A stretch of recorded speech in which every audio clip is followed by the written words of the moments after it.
The world is going crazy.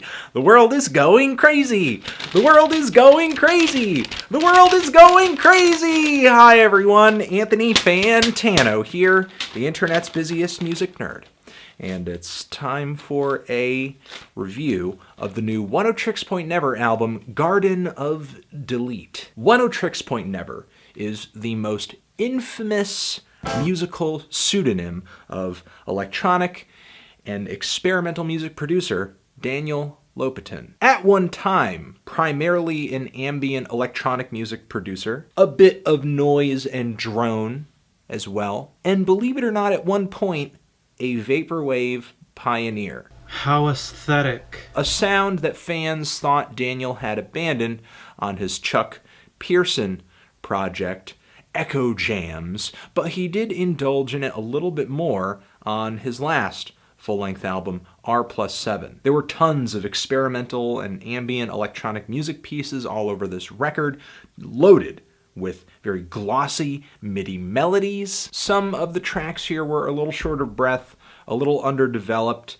I wish they kind of went longer, but I appreciated Daniel's ability to create an atmosphere, create a mood. There were some interesting motifs here. And even though I didn't love this thing, I still loved Daniel's will to experiment with something different with each new album. Him sort of wowing me with his adventurous music production style is originally what won me over on his 2011 album, Replica, a very strange Plunderphonics album. Look up that term!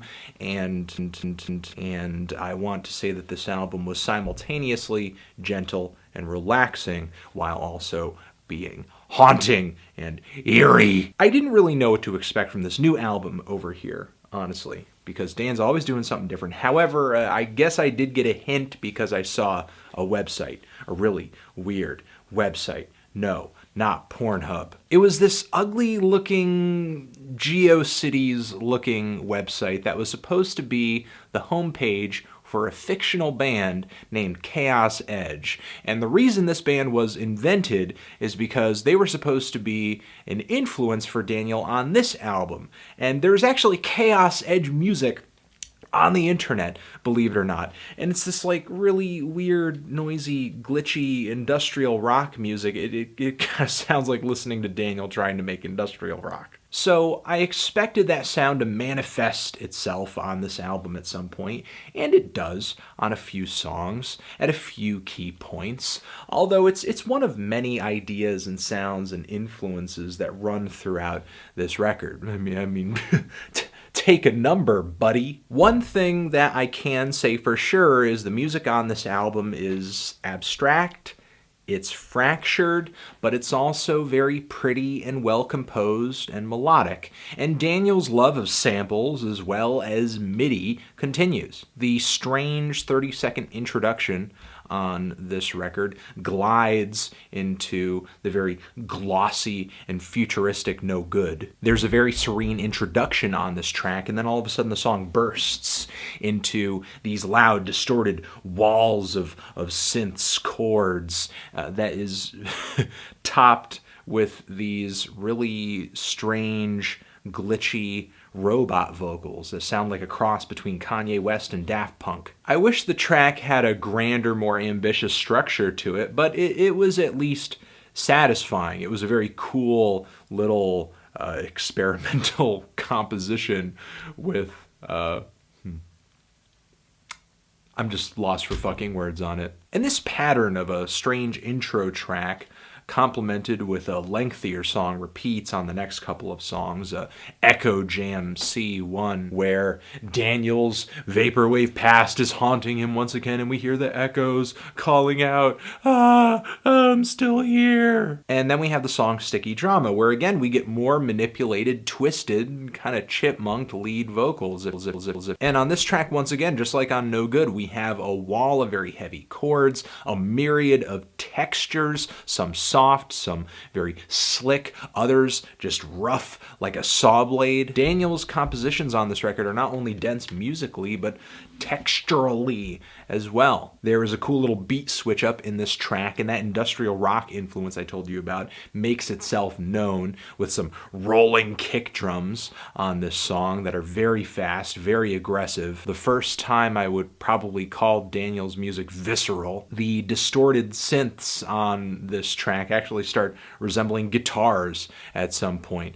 There are actually some moments, I think, toward the end of this album where some guitar sort of presents itself. And the song sort of starts and stops and winds and unwinds and detours without rhyme or reason. It's pretty insane. While the structure isn't really ambitious, it's definitely surprising and kind of unpredictable at points, especially as the very melodic and high-pitched vocals turn to these garbled, very bassy roars. The music is just really hard to place. It just feels like it's coming from either a different time or a different world, another dimension. Take your pick. Things take a very heavy turn on the song SDFK, which is kind of another transitional track, a very tense build-up on this song with some booming drums toward the end, which glides us into the song Mutant Standard, which is even more intense with these persistent rhythm patterns that are as dark as hell. I feel like I'm listening to a sci-fi thriller or something, like an alien's gonna come out of the shadows and stab me! The beats eventually give way to this wall of like plinking, twanging notes combined with these washes of synthetic tones. It's like waves of chords washing over little tiny notes of broken glass. And this being the longest track on the record, there are numerous phases to this song. I mean, the music melts, it becomes firmer and more defined. It eventually goes into a spot that I could only call a hyperdrive in the last third. The faded ending on the song doesn't really do too much for me, but it's one of the many spots here where Daniel's compositions feel really maximal and overwhelming, and I really like it. And that's really just the first half. The second half continues to deliver some really great tracks. Daniel is convincing me on the second half here that he is part man, part machine. I mean, the compositions feel so calculated, but yet have this very wild, organic human touch to them. Evocative sounds and vivid textures and very strong emotional moods. I love the stuttering mechanical tones on the song I Bite Through It. This track is really, really prickly. There is some mind-bending shit on this track, and it just gets heavier and heavier and heavier as it goes along. The song Freaky Eyes sounds soundtrack ready.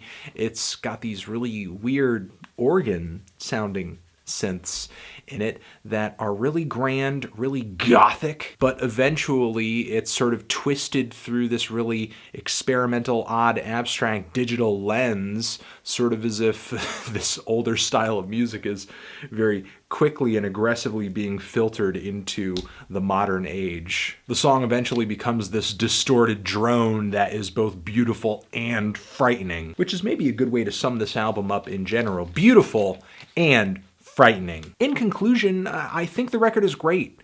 I think the closing track is a little inconclusive, and that's the thing about Daniel's music sometimes. He seems so focused on doing something so odd and so strange that he fails to kind of tie it all up in the end in a really kind of cohesive or thematic way. A cliffhanger, you know that Daniel is never going to really sort of complete or extend in any kind of way, because once his next album comes out, he will be on to the next thing. And not that I'm asking for that. I think this album was really great. It has a lot of the aspects that I liked about R+7, but a lot of the songs here are pretty satisfying and fleshed out and very progressive. And not only that, but I found a lot of the compositions here to be really explosive aggressive and in your face, and just maybe Daniel's least ambient record yet. Some spots I thought were kind of harrowing and very freaky, maybe even a little Tim Hecker inspired at some points. All I know is, though, I really love a lot of these tracks individually, and they do complement one another in that each track just sort of takes you in another completely unexpected and transcendent place. I'm feeling a strong 8 to a light 9 on this thing. Transition. Have you given this album a listen? Did you love it? Did you hate it? What would you rate it? What should I review next? You're the best. Forever.